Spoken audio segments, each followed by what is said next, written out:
قرآنا عربيا لعلكم تعقلون. صدق الله العظيم. Alhamdulillah, we are today into lesson number 6. Lesson number 6. In Arabic it is called as Ad-Darsul. Nice. This is a small change there. Ad-Darsul Sadis. How should we say? Ad-Darsul Sadis. Repeat. Ad-Darsul Sadis. The ordinal numbers, when this number undergoes a small change. Okay. Like even Wahid was not Ad-Darsul Wahid, it was Awwal. Similarly, number 6 Sita undergoes a change, it becomes Sadis. Ad-Darsul Sadis. Inshallah, today we will start lesson number 6, that is Ad-Darsul Sadis. So, inshallah. Awalan, first of all, there is the spoken Arabic. Read that. Inshallah. Where do we use this word inshallah? Whenever you intend to do something in the future, very next second or later, we have to use this phrase inshallah. Because it's a fact, well-known fact, that nothing in this world happens except by the will, by the leave of Allah Ta'ala. It's not that I wish and I can do something. It's not that you wish and you can do it. No. It is Allah Ta'ala's wish. It is He who intends. Even the Prophet, at one occasion it was told that somebody asked him something and said, okay, I'll tell you later. The wahi was withheld for a long time. Then came the interaction that then you should say inshallah whenever you want to say something. Even the Prophet of the time was not spared. So when we say this, what happens is basically we know that the omnipotence of Allah Ta'ala. Okay, we realize that it is He. Okay, we don't take anything upon ourselves. The pride in us is killed. I mean, we put an end to it. Anything and everything is from Allah Ta'ala. Next, how does the word come from? Insha. Insha means, what is insha? Insha, it is insha. Yeah. Who? Allah. Okay. Next. Tawakkaltu ala Allah. Tawakkaltu ala Allah, the word from basically tawakkaltu means trust, rely. Okay, rely. We should not have a trust or our reliance on the kind of knowledge we possess, or the kind of money we possess, or the kind of contacts we have, all these things. We should all put our trust in Allah Ta'ala. When a person leaves a house, the way he reads the dua and goes out. Bismillahi means he leaves his family behind, in whose charge he is leaving to Allah Ta'ala. Okay. The best of the securities which we provide can turn out to be volatile. I mean, they may turn their guns on you or anybody whom you are funding. But Allah Ta'ala trust is something which cannot be, doubted. So you give him put all of them under his protection. Give them in his protection. So, tawakkal to Allah. Or if you ask somebody to do that, have trust in Allah. How do you say that? Tawakkal ala Allah. Tawakkal Allah. Tawakkal to it's I. Like we said, Fataha, Fataha to. I opened. Tawakkal to I trusted. Next, Subhanallah. What is Subhanallah? When do you say Subhanallah? Amazing thing. Some nice, beautiful thing, some amazing thing, something wonderful. You say Subhanallah. What is the meaning of Subhanallah here? What is Subhanallah? It's another reason for you to remember Allah Ta'ala. Again, you are invoking Allah Ta'ala's name. Prophet ﷺ has made numerous opportunities for us where you remember Allah Ta'ala. Okay, while you drink, start writing, reading, whatever you do, anywhere and everywhere, there's a scope for you to remember Allah Ta'ala. One such instance is Subhanallah, when you see something nice, beautiful, okay, something good. What does Subhana mean? Subhana basically means blemishless. One is Pak means not that clean. Okay, something is clean, not that. No flaws, no shortcomings. the non-Muslims, whatever the deities they have, they are all, each deity has some limitation. What this deity can do, the other deity cannot do. What that person can do, the other cannot do. But then Allah Ta'ala is not of that nature. Those are false deities. Allah Ta'ala is self-sufficient and everything, and He is Subhan. There is no any kind of shortcoming. That is Subhanallah. Okay. Next, we go on to the grammar part. Jazakallah ka use करते It will come, inshallah. It will come. Whenever you receive any kind of favor from anybody, you acknowledge it. May Allah reward you, that is. But don't just contain yourself to Jazakallah. That is not complete. You should say Jazakallah khaira. Okay? You will read that, inshallah. Maybe we have crossed it, or maybe we may come across it. Okay, next, the grammar part. Now before we go into grammar part, as usual I would like to want you to repeat the chain of past and present. Go through that once. Fataha, Yaftahu. Past and present. The past is called as Madi. What is it called as? Madi. Repeat. Madi. Madi simply means past tense. Okay. Time that has gone past. Things that happened in the past is called as Madi. The present and future are, expressed through one single word in Arabic. At times you use that word for present tense, at times you use it for future tense. How it happens, you'll understand that when you read that sentence. Or there are some additions also, so you'll learn that. But at least you should know that this much, that one single verb is used for both present and future. That is yaftahu. Like you told in the story, we read in the story, he is opening, or you visualize the story where you see that he will open. Okay, fataha, yaftahu. Next, nasara, nasara. So every day religiously you do it for 10 times at least. Practice this. If you don't do this, you will find it difficult to further improvise on this language. Read it like a rhyme, read it any which way you want, but you have to do it every day. If you don't do, because I told you earlier, what I am basically initially giving you is the structure, the foundation. If the foundation is not strong, then the building which you construct all that is never going to be strong. It will collapse. So as long as you put more effort, as long as you make your foundation thorough, you are safe. So you should spare that extra. And this effort you have to do only in the initial stages. Once it becomes a second nature, you don't have to worry about it. It will come to you automatically. So fataha yaftahu, nasara yansuru, daraba yadribu, samiya yasma'u, hasiba yasibu, karuma. Repeat again. Do one thing. Each of you tell to each other. Okay, you tell him and you tell you. Okay, you tell me. Come, start. Yaftahu. Down. Yeah, yansur. Remember this song. Samiya. Zaraba. Okay, fine. Zaraba. Yadribu. Samiya. Yes, Mao. Yeah. Hasiba. Yasibu. Karuma.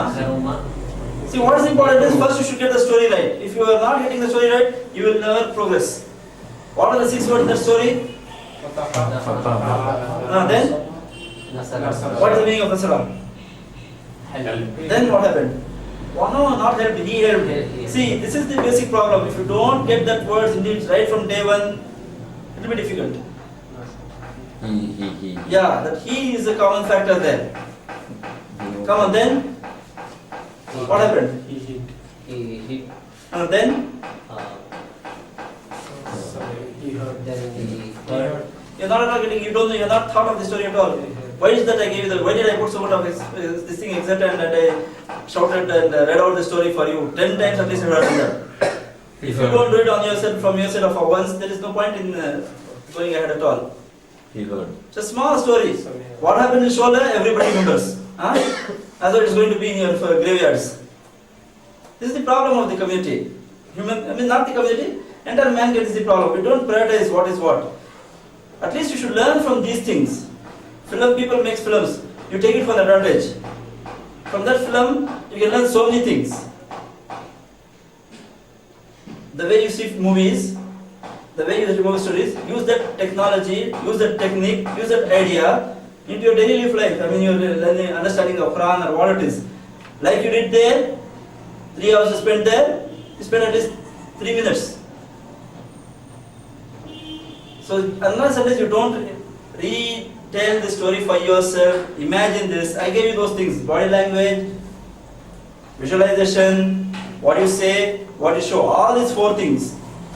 If these 4 things are not in unison, you will never learn the language. Not only this language, any language you will not learn. Put sincere effort on that. So what happened then? Then he heard, and then. See, why you are struggling is you are not going through the story. You are not going through that story. That is the problem. The problem is not in the language I am using to tell you, or it's not the problem that Allah Ta'ala has made something like a dull head or something. No, don't blame him. He has given everybody a beautiful brain, a defectless brain. It is we don't use it properly. We don't put it to use properly. Anyway, you have to do it. It's your outlook. Next. Over there we have this verb. This word minhu. Min. There's the word min. Min means. Where did you read this word min? Auzubillahi minash shaitan. Min means from. So you can add the pronouns to this, like from him or from it. Any which you translate it. If you are referring to a man, it will be from him. If you are relating to any object, it will become from it. Okay, that is read Quran. You will benefit from it. Let's say from it, but the Quran is an object. Okay. So minhu. Minhu. From him. Minhum. From them. Then comes in front. Minka. From you. Minka from you. Minkum from you all. Minni.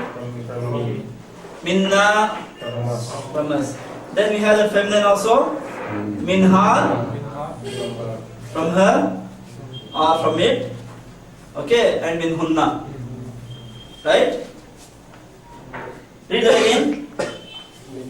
Minhu. Yeah.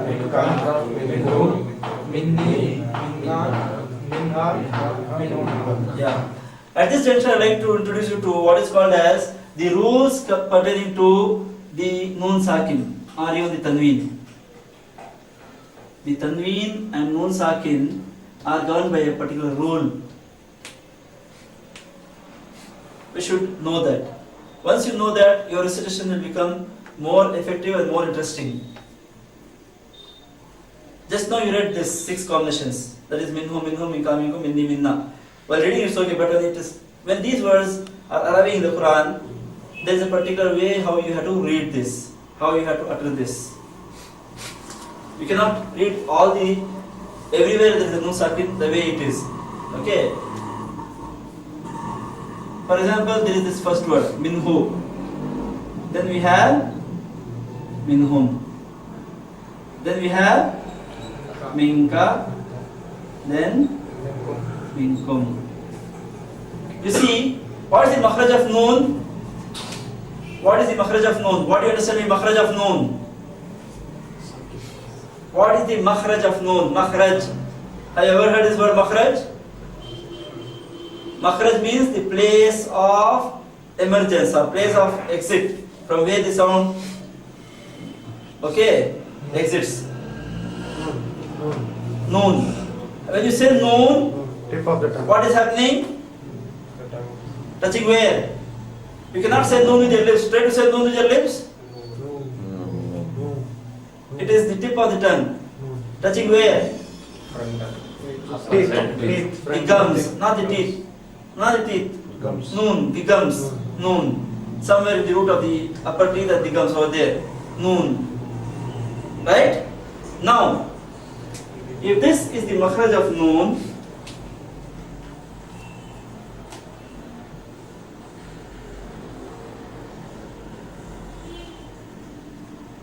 I'll put it on a graph and I'll show it to you so that it will be inshallah easy to understand.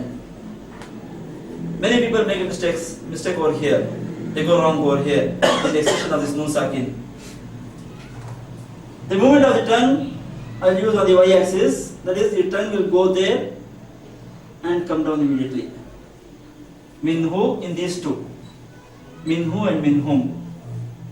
Minhu and minhum.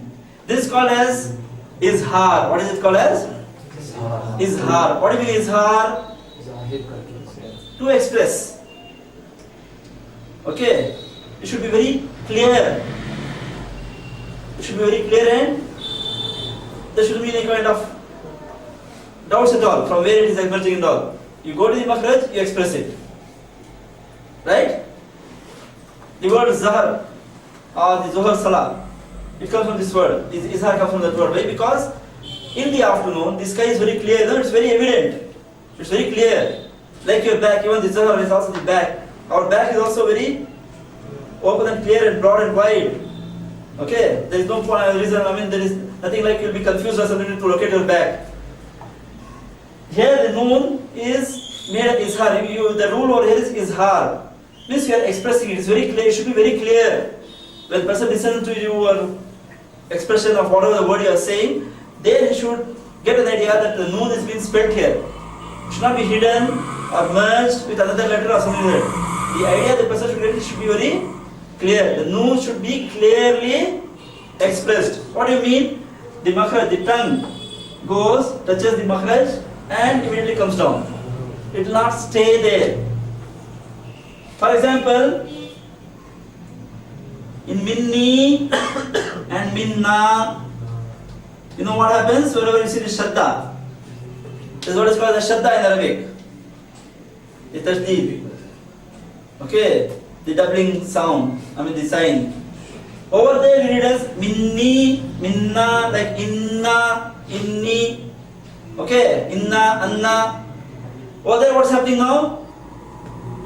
Whereas you are expressing this inna and anna, what's happening?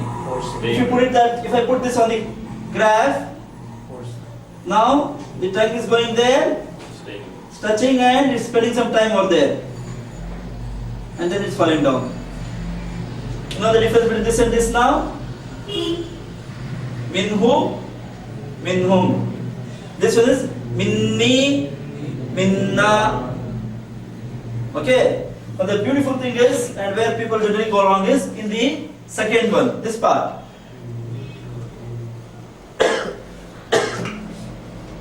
Minka and minkum. To say minka and minkum in your studies, okay, but when you are reading, when these words appear in the Quran, you are not only going to read as minka. Okay? You should be read as minka. You know this word in English? What is this? In. Are you going and touching the makhraj or not? In. You are touching the makhraj, isn't it? Okay. If in you are touching, what happens in ink? Not touching. Did you say ink? Did not go to the makhraj of noon at all. The N. The N is equivalent of noon or in English. Okay. How do you say this ink? How is the noon? Where did the sound of noon come from now? How do you express the N? Ink. From where? From the throat? No. You are getting ready for car, but then ink. Where is that N coming from? Okay, close your nose and say ink. Nose. It is coming through the nasal cavity. It is hidden. The N is coming as though it is coming out from hiding. Hiding itself from coming out through the nasal cavity. Ink. Supposing I read P. It is not pinik. It is pink. But in Arabic what happens is, this kind of sound, it should be stretched. It's also saying pink, slightly long. How do you say pink? Slightly long, not pink. But it's pink. But not again pink. No N, you are not going to the makhraj of N. So here it will be minkum. How do we go? What will you read as? Minkum. Not minkum. If you touch the makhraj, it's gone. Minkum. Get ready to say the ka after mim, and the due course express the noon through the nasal cavity. Minkum. Minka. Minkum.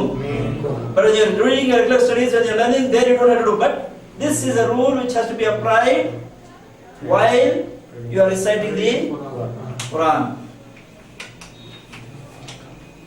Okay?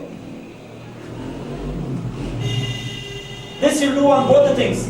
When there is a nun sakin or a word which is having a tanween, and after that follows this. Now, where are the instructions when you do this? Inshallah, we should have done, but then I'll tell you, these are done when nun sakin comes, the izhar is done when nun sakin comes, prior to or just before these letters. What are those letters? There are 6 capital letters. So here I'll just give you the graph of this. This is called as ikhfa. The word for this is ikhfa. What is it called as? Ikhfa. Ikhfa means something which is hidden. Makhfi. Okay. Ikhfa. Right? So you have the graph. Supposing this is your makhraj of tongue, then your tongue never touches that. There is a gap that your tongue will rest where it is. Mink. It is just there. It is not going and touching the makhraj. In the meantime, the N comes from the nasal cavity. But then you have to stretch it. You have to slightly stretch. You cannot say mink quickly. Like you did in this case. Minhu. It touched and fell down. Minhu. Went, touched the makhraj and immediately came down. Released it. Minhu. This will be minka. Minka. So this, and the other one is gunna. The other one what it did was inna, anna and minna and all these things are called as gunna. You know what is a gunna? A stress. Gunna is a, here in this part of this world in India, when we were kids and even today you see the kids playing the toys, that is the top, wooden tops, you spin the top, no? There's a game where you hold the top and hit the other top with the tip of the nail. Usme gunna karta means there is a hard stress, you are making it hard, so it makes a dent in it. So you are almost making a dent here. Inna. Okay? Inna. So, over there what happens in minna is that you go touch there and you are spending some time. But in this one what is happening is, you do not touch, but you still stretch. Okay? And this happens in 6 letters.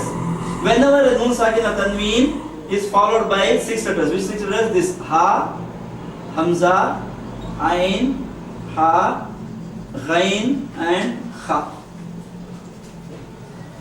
Whenever a nun sakin is there, prior to these letters, that is, what will be the word? If there is a nun sakin here, or a tanween, followed by that, if there is any of these words, then you read it in this fashion. You can get the examples for yourself. Kufuwan ahad. You know kufuwan ahad? Kufuwan. One, and there is ahad. Now this after this tanween, there is alif. Alif is nothing but a hamza. Hamza and alif both are same. Hence it will be kufuwan, not kufuwan ahad. So if somebody reads a kufuwan ahad, he is against the rules of tajweed. Got it? This side. Kufuwan, there is a tanween here. How do you read this? Kufuwan ahad. One ahad. You will not say that kufuwan nahi bolna. Neither you say have to say the kufuwan ahad nahi hota. The only it is moreover tajweed is natural. You don't have to really put a lot of efforts and try to learn it. These are something which are natural. Only thing is you should know that you are not going to spend time here. Kufuwan ahad. कैसे पढ़ेंगे? Kufuwan ahad.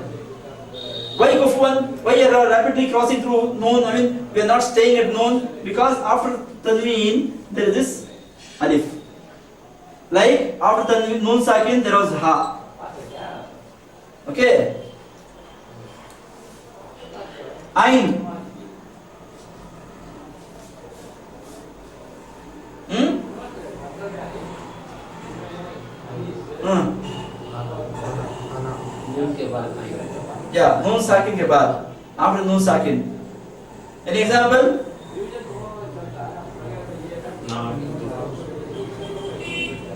नहीं, नाबुदु में नहीं है। नाबुदु में नून पर फतहा है।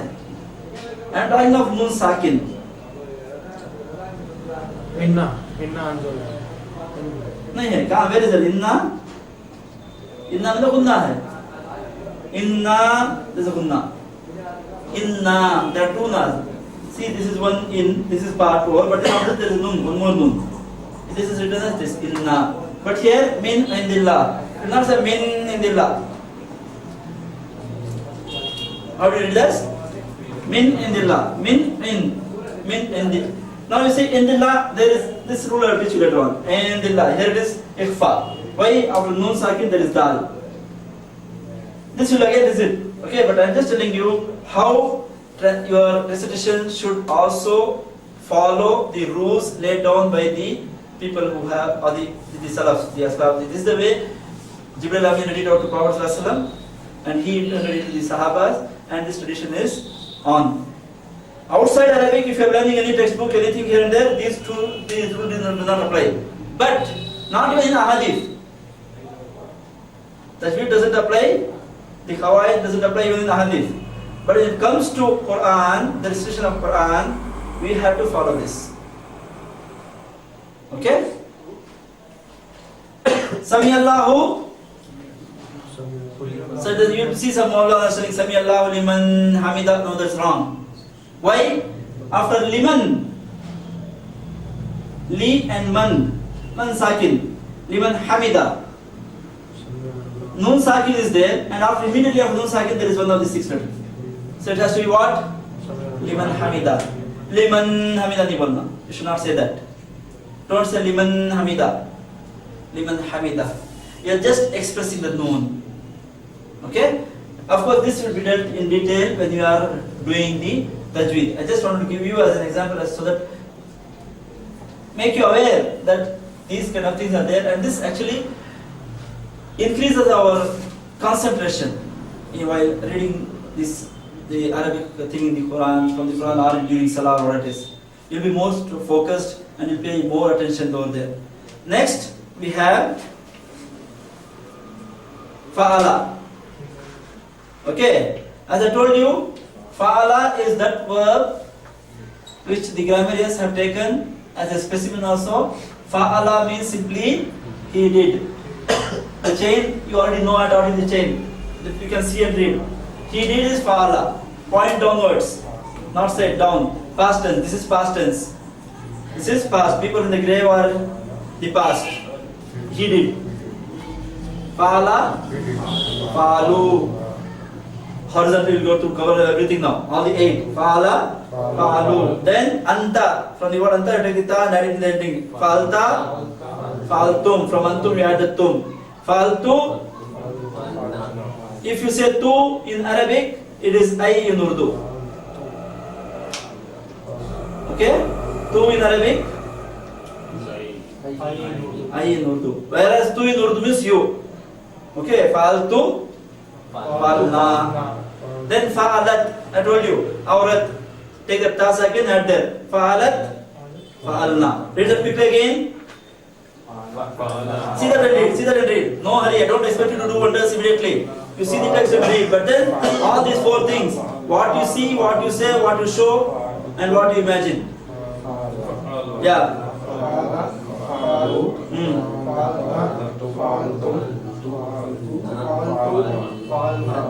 Fa'alat. That fa'alat and fa'alna is not given in the book, but I have already explained you that. So virtually you do that. Okay? Out of your mind, you do that. Memorize whatever out of what you have memorized, you apply that and do that here. It is same like fataha, fatahu.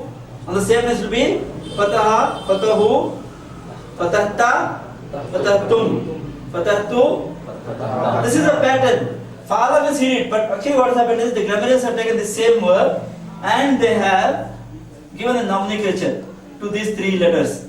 Because 99% of the verbs. Certain grammarians say it is 99%, certain people say 98%. Nevertheless, a big majority of the Arabic verbs are three-lettered. How many? Three-lettered. Now that they are three-lettered, we go about bringing about some changes here and there. So for easy cross-references, instead of calling a particular letter by name every time, Fatah mein fa, Nasara mein noon, isme alag alag, instead of referring to a particular letter differently in every time, what they have done is they have evolved a system. Like we use this in the currencies, okay, or not only currency, any number. Supposing I write this example I given you there, 222. If I ask you to change 1, 2 to 5, you have the option of doing three things. You may change this, the resultant will be 225. Somebody may change this, the resultant will be 252. Somebody may change here. To avoid this confusion, what we do? We give them a nomenclature, a place value. You call this units, you call this tens, and you call this hundreds. Right? So far clear? Are you with me? Fine. Now if I tell, go change the tens to 5, will you go here? Will you go here? You will go pinpoint to that particular location. If I tell you something to change in the hundreds, you will do accordingly. If I ask you to change something in the tens and the units, you will do accordingly. Similarly,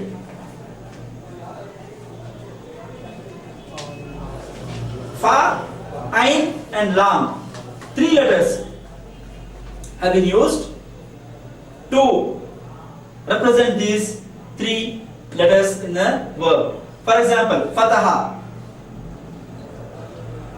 What is the Fa kalima in Fataha? Where is the unit? Fa kalima in Fataha. This is called as Fa kalima. It is called as, this is called as Ain kalima.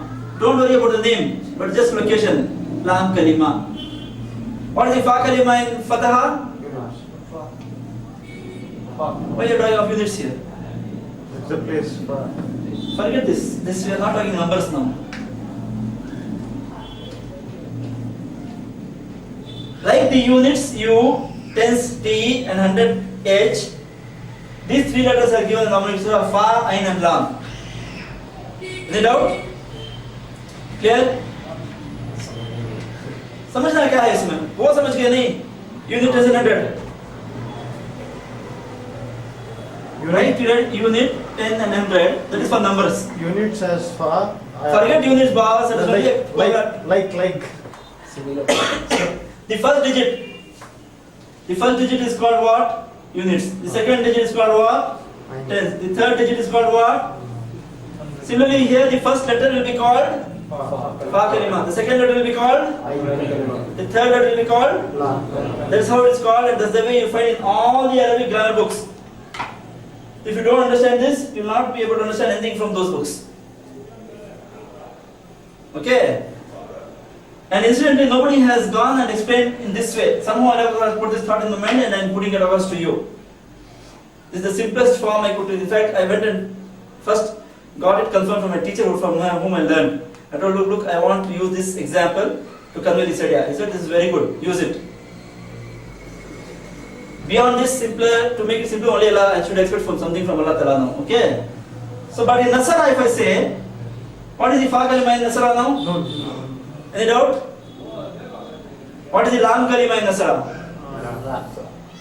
I wanted to skip one purposely. Okay. So the Ain kalima is? Sa. Any damn verb you take, because we are going to do some changes in this. Right? And daraba. Daraba. Right? Now, if you look into this, these are all three-lettered. Okay? I will combine that and write Fa, Ain and Lam. Not the Fa'ala. Fa'ala incidentally is a verb in Arabic. It's there. Same thing, like Fa, Ain and Lam. It is also one verb. Okay? But then, look at the vowel signs. It is having A. This one is having. And so, this one, Nasara. Daraba. So all the three are of what type now? If I take as per this reference, it will be Fa'ala type. Not the Fa'ala verb. Fa'ala verb is there. The Fa'ala also is Fa'ala type. The Fa'ala also is on Fa'ala, the type, like the shirts, full sleeve shirt is, half sleeve shirt is there, all different things are there. So this is a type. Now if you look into Sami'a, Sami'a. Now what type is this verb now? If I put it in as per the standard, this is the standard form. This will be just transfer from here to fa. Fa'ila is not a verb. Fa'ila is only a pattern. Don't look for a meaning of fa'ila anywhere in the dictionary. Fa'ila is just a. This is the fundamental thing I am teaching you. This is very important in Arabic language. It is so very easy, yet so very important. If you have any doubts, please check, confirm. Don't just assume things. Any little doubt you have, get it clarified. Fataha, Nasara, Daraba, and any word like that. Even Fa'ala. These are what type? Type, pattern. Fa'ala type. Samiya, Fa'ila type. Hasiba, Hasiba. Fa'ala or Fa'ila? Hasiba.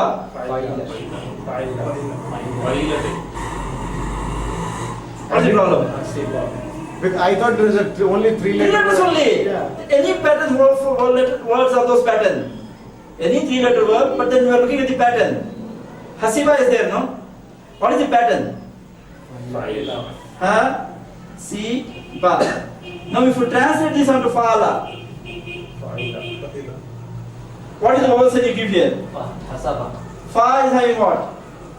Ha. What sound ha is having? What is the ain kalima having? Zir. Kasra. The lam kalima is having what? So resultant is? This is Fa'ila type. The other one, this is Fa'ala type, Fa'ala type, Fa'ala type. These two are Fa'ila type. You don't really have to know these. But if you know, your confidence will be good. You'll be more confident. It has nothing to do with the understanding of Quran. If there are more than three letters also, it's the same. No, we are just talking three now. We are just talking three. Then Karuma. Can you tell me what type is this now? Based on the fa'ala, on the pattern?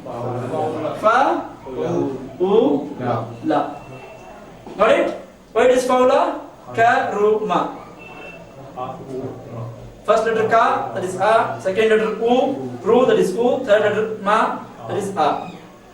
That means in Arabic language, these three-lettered verbs can be of how many types finally? What are those? How many patterns? Fa,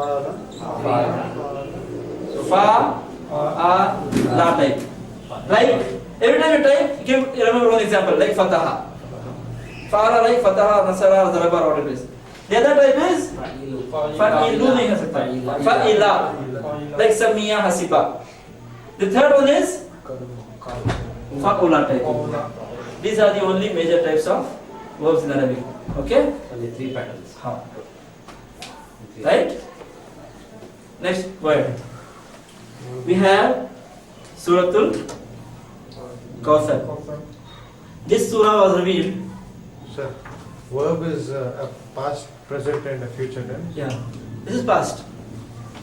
There are two verbs only in Arabic. One is past, the other one is single form that is used for both present and future. Yaftahu means he is opening, or it may also mean he will open. Okay? So we have the botheration, saved on botheration of learning the future tense also. It will become easy for us. So now, Suratul Kawthar. Kawthar means what? What does Kawthar mean basically? Yeah, true. One of the traditions says that the Tafsir Mufassir said it is the name of that stream from which Prophet ﷺ will quench the thirst of people on the day of judgment. The other Kawthar means abundance. Means Prophet ﷺ's name. There are going to be umpteen number of people till the day of judgment who are going to remember it day in and out. Okay? Nobody remembers other people like what people remember Prophet ﷺ in Adhan, here, there. His name will be echoing in this world, surface of this world, any fraction of second, somewhere, some part of the world. It cannot be word of it. Third one is the Quran itself. One of the Mufassir says the Kawthar is the Quran because Allah Ta'ala provided in the Quran, which is going to be read like no other book in this world. Okay? No fraction of second will be void of this echoing of Quran study, recitation of Quran. Somewhere, some part of the world, if not you and me, somebody will be reciting the Quran, it will be there. Okay? Now, what happened was when Prophet ﷺ had how many sons and how many daughters? Anybody knows?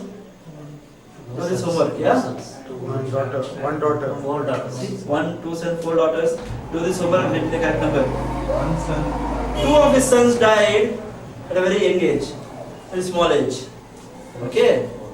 So when this happened in the session, the kuffar and mushrikeen, they started rejoicing and celebrating. Why? Because they felt that whatever this man, Prophet ﷺ, he is talking of this new religion, where he is asking him to abandon the idols, the false gods, and all those things. This will come to an end with him. When he dies, this will also end. Why? Because the progeny is not set. He is not having a man's progeny is supposed to continue. His generations are supposed to continue, presumably through sons, not through daughters. He may have 100 daughters, but if there is no son, means that generation is not extended. The generation of man extends through his son. The day his son is that particular generation where there is no son, that lineage is over. Even though there is a daughter, she follows the generation of the other one. Okay? Yeah. So only through sons the generations are extended. So these people are rejoicing and spoke ill and all those kind of things, and they use some abusive word. It's not nice to call this kind of people, I mean, certain people even in today we see a lady, if she is not able to deliver children, they call her by some name. Okay? In Urdu there is a slang, every language is a slang. That is a kind of abusive word. In Urdu they call it as banj, and in English I don't know what they call. Okay? But then, these names are something to show that there is a defect in that. So now the Prophet ﷺ also was called by some name, and that name was Abtar. What was the name? Abtar means simply a person whose generations are not extended.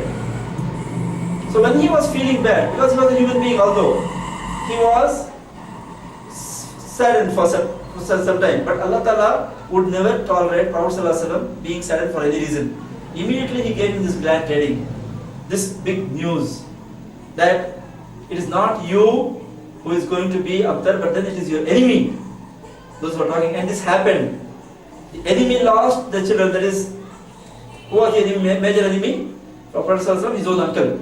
He lost his son, not at a small age, when they were in prime youth. When you lose children at a small age, yes, there is loss. But then it doesn't actually hurt that much when you lose, a person loses a son in 20s and 30s. There's a bigger loss. So, this was a prediction, and it happened.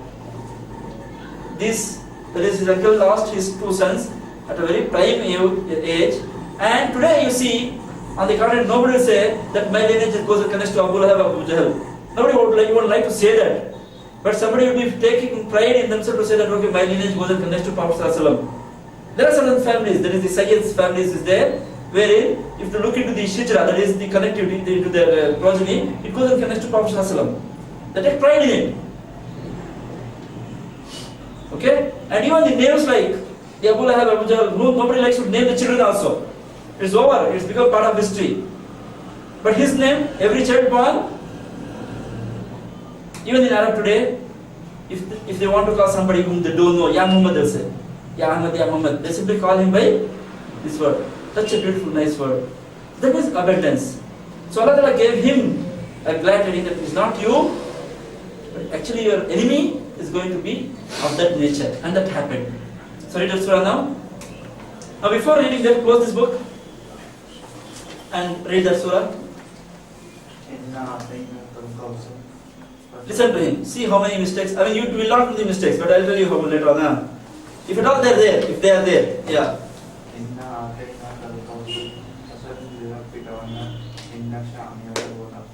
You?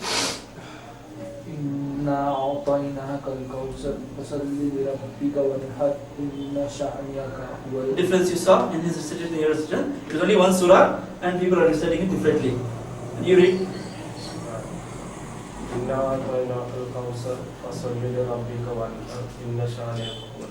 This is the problem with us. Okay, we have to learn the tajweed also. We have to learn proper recitation also. See our names. For example, my name is Khalid.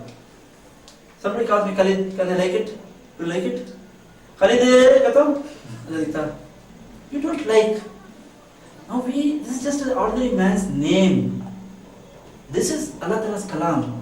You have to read it the way he had read it out to Prophet Sallallahu Alaihi Wasallam. Jibreel had read it out to Prophet Sallallahu Alaihi Wasallam. The way Prophet Sallallahu Alaihi Wasallam had read it out to his Sabah. The way we have got it from them. We cannot just read it the way we want. No doubt people have taught us somewhere in the chain something has happened. We have maybe by chance or by accident we have learned the wrong thing. But no, we have to put effort to know the right thing. We all should strive and know the right, correct recitation. For that, you have to learn from a teacher who has already learned this from an authority, not somebody who is on the roadside going some person. So that you know that this man has received education from so and so person and that man has received from so and so person. Until unless it goes and reaches Prophet Sallallahu Alaihi Wasallam. Just don't take things like lying on the road. There should be this connectivity, authority, authenticity. This authenticity should be there. Only then you will be on the right track. If not, they came and taught me, he came and taught me, so you never know what's happening. You should also be confident, okay, fine, I got it from a source which is authentic. So that tomorrow when you pass on to your children, you can confidently tell, look, what I am teaching you is something which I got from so and so source. My teacher was so and so, whose teacher was so and so. Finally, you don't have to know the entire chain. Nobody will remember that. At least on the face value of it. So and so madrasa, so and so place, so and so institution, whatever it is, you know that connectivity is there. So here, this is the problem when we learn it from here and there. This is actually read as inna. First of all, there is a inna beguna. Just I remember that I told you inna, and there is a alif in that, not inna. It's not just inna then. Indeed we, inna. If you don't say that na, then you are leaving out the we. Indeed we is not there, just indeed you are telling. Who is indeed? Allah Ta'ala is inna. He read atayna, he read apoina, and he read. It's not that. Ain is there, but then you don't have to read the alif thick. Apoina. A comes from a particular location, normal, and translates to the ain. You move from a to ain, apoina. Some people read atoina. No break. During the recitation of Quran, there should never be unnecessary breaks, stops here and there. Toina, Kauthar, etc. There should be continuity. Inshallah, that we will deal. The separate tajweed class will take, if time permits. Separate batch we have to organize for that. I cannot merge it along in this because it requires for another 10 or 15 hours of study separately. But then this is the way it is. If you find somebody who is a good Qari, somebody who read the Quran in a nice correctly, go and sit and learn from him. You cannot learn it from the books. You cannot learn it from the books.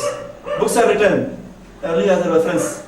You cannot learn things from the book, particularly tajweed. This science of recitation is called as tajweed. What is it called? Tajweed. And it's not because I am telling. Allah Ta'ala himself has said this in the Quran. وَرَتِّلِ الْقُرْآنَ تَرْتِيلًا. Recite the Quran in slow, measured tones. You know where you have to press, where you don't have to press, where you have to turn to the nose, where you have to read it thick, where you have to read it thin. All these things should fall in place. You cannot just read it blindly, Jannaganamana. Not like that. So, inna a'atwainaka al-kawthar.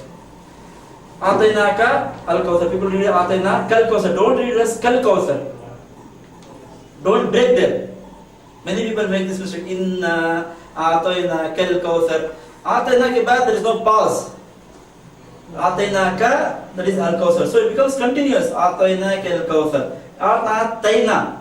Here it is Ataina. It's not ta. It's ta. Remember one thing.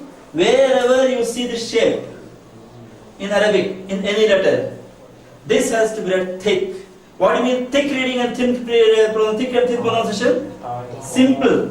Like you say why? But the same A now will be what's happening to your mouth. Just ponder over what's happening in your mouth. When you say, your lips are going sideways. This is that.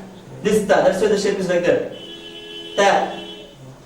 Oh, I think. But then this ta. No, wow. Why twa? Who said twa? Ta. Did you say swa? In English you say properly. When it comes to Arabic you become superficial. This is the problem. Because that's the way it's told. That's the way it's been taught. Here you read it correctly. Same rule you have to play here. Like TAW will be ta, not twa. This is not, you don't read as TWA. Ta. Means the round mouth tends to become round, there's a cavity formed inside. Ta. Right? Ta. Got it? Say, saw. You say that easily. Same way, that, ta. Repeat. Ta. Yeah. Siratul Ladin. Many people read Siratul Ladin. No, Siratul nahi. It's not Siratul Ladin. Where is it? Say, open the book and see. It is Siratul. Now when you ponder on that, when you are reading, did I read ta, ta? Te or ta? Your concentration will be more focused. Siratul Ladin. Ta. Wherever you see this letter, whichever has, like for example, what are the letters having the shape? The Sad is having, okay? The Za is having, and even the Dal. What is Zalin? It's not Zalin. It is what Dalin. Da. The masjid of Dal is separate. So that is the way it is. You should be there. Inshallah, all these things and more will be taught to you if you attend a course separately on Tajweed. Next. Now read that. Inna. Read these two words together, don't break it. In all the three together. Inna a'toynaka al-kawthar. Not sir. Somebody did a sir. It's not sir, it is thar. Thar. The tip of the tongue touching the upper incisor edge. Thar. Kawthar. Okay? Inna, Allah Ta'ala says, Inna, indeed we, it is we who have provided you abundance. Okay? فَصَلِّ لِرَبِّكَ وَانْحَرْ. When he is giving us such a glad tidings, what is Allah Ta'ala expecting him to do? Rejoice, enjoy, and like we do. Every time we get some bonus or this, that's something good, we have parties and this, that, and forget about Allah. That's not so. At that moment, you have to remember Allah even more. Like it said here to Prophet himself, فَصَلِّ لِرَبِّكَ وَانْحَرْ. Even more. He already was remembering Allah Ta'ala every second. But here Allah Ta'ala says, intensify your remembrance more now. فَصَلِّ لِرَبِّكَ. And one more thing, one-half. Give sacrifice. Okay? Sacrifice. Sacrifice your time, sacrifice your thing, anything and everything. Right? Salli li rabbika wanhar. Then Allah says, Inna shaniyaka. If you say Inna shaniyaka, it will be wrong. Don't extend there. In the second case, you are not going to extend. Then it becomes, indeed, we are your enemy to become. Inna, indeed. Shani'aka. What is Shani'aka? Shani'un is enemy. Shani'aka, like I said, Kalamuka. What is Kalamuka? Your pen. Shani'aka, your enemy. Your enemy is the one who is going to be Abtar. What is the word? Tar, not Tor. Because it is Tar. See here? Abtar. Toinaka, Toinaka, Abtar. To, Tar. To, An'amta alayhim. An'amta, not To. An'amta. Over there, which ta is there? Flat on the round one. Yeah, An'amta, open ta. Read that once quickly. Inna, see? A'toynaka al-kawthar. Don't break after na. Inna a'toynaka al-kawthar. Not Salli. Again, Saw is there. Be careful. This is a beautiful surah for you to get hold of so many things. Fasalli, not Salli. Fasalli li rabbika. Ra is also thick. Fasalli li rabbika wanhar. This ha comes from, like you say, Harry, hat. Harry, you say Harry? Same ha. Not 100. When you say 100, it's a different ha.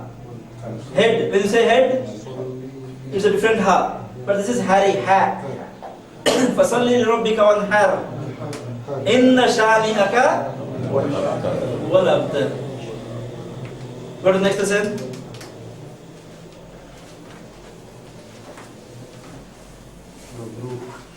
Mabruk.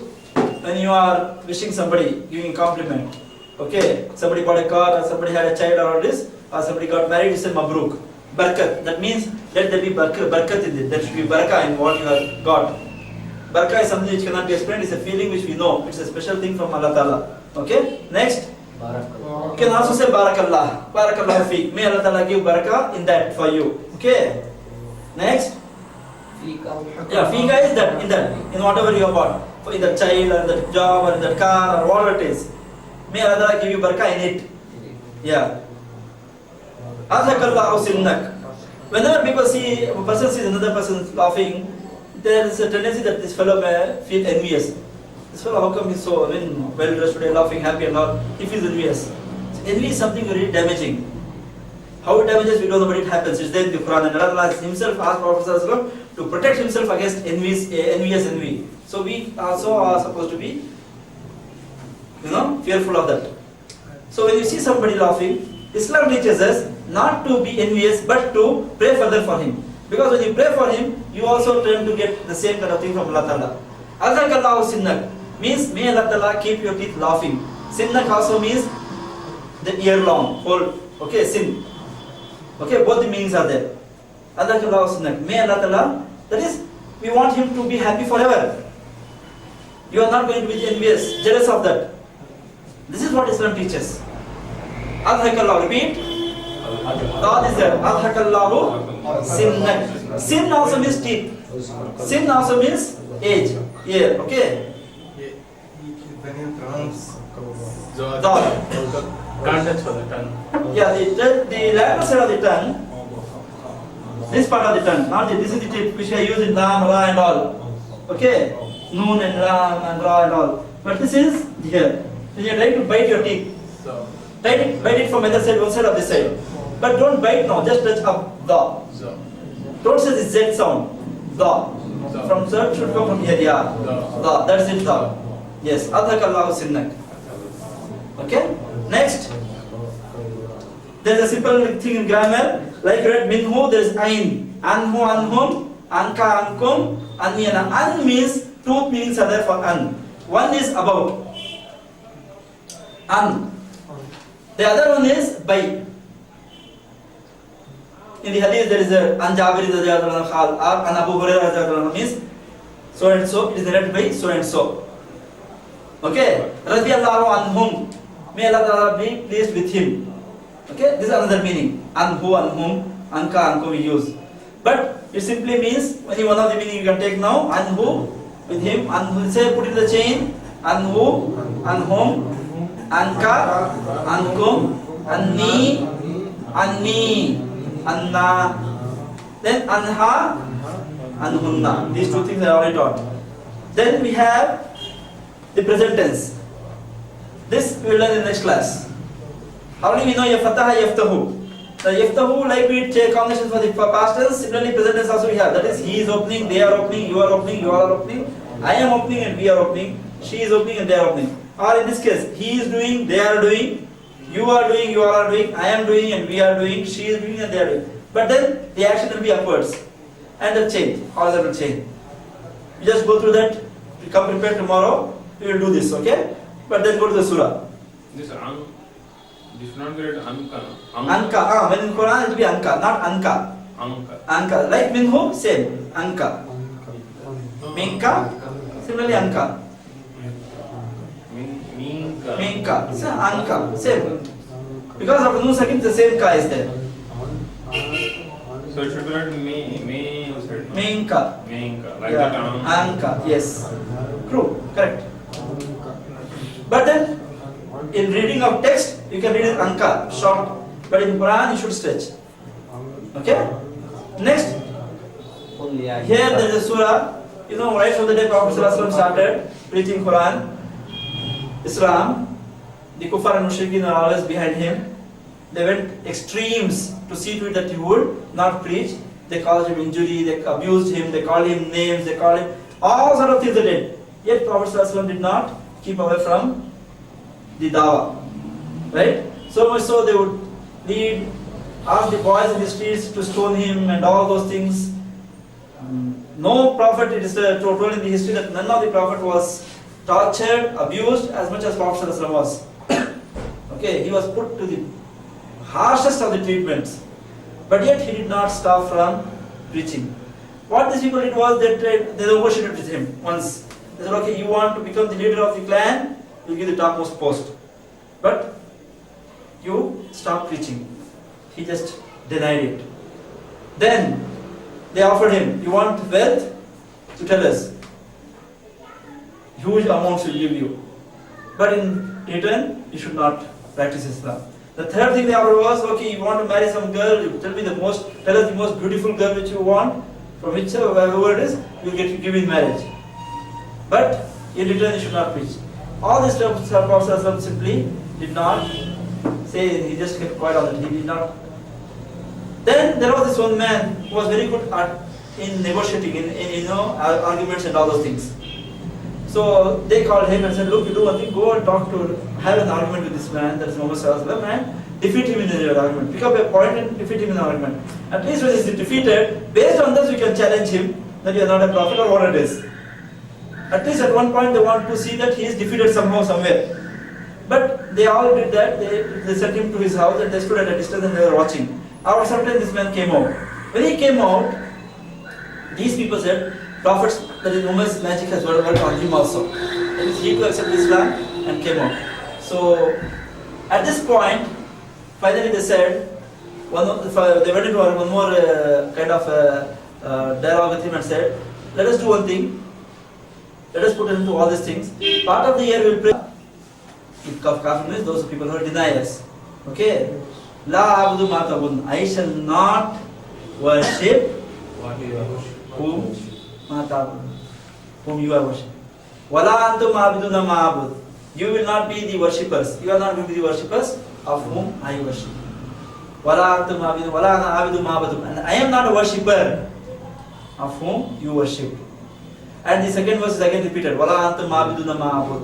Finally there is verse. Lakum dinukum waliyadin. Here you should be very careful. People misinterpret this ayah, particularly in a place like India. They say, why should we call out this Muslim, non-Muslims and all? Clearly it is told in the Quran, Lakum dinukum waliyadin. Let them practice their religion or we ourselves.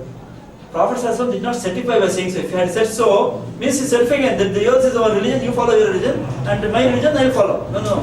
The idea is that you call it a religion, I don't consider it as a religion at all. For you it may be a religion. I don't give damn to it as a religion.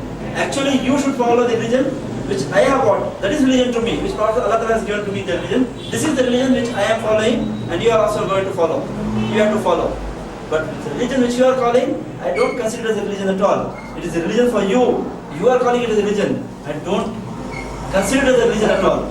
Straight negation. Straight outright rejection. So this is the surah. Okay, we will revisit the surah tomorrow inshallah and go ahead with the next two lessons.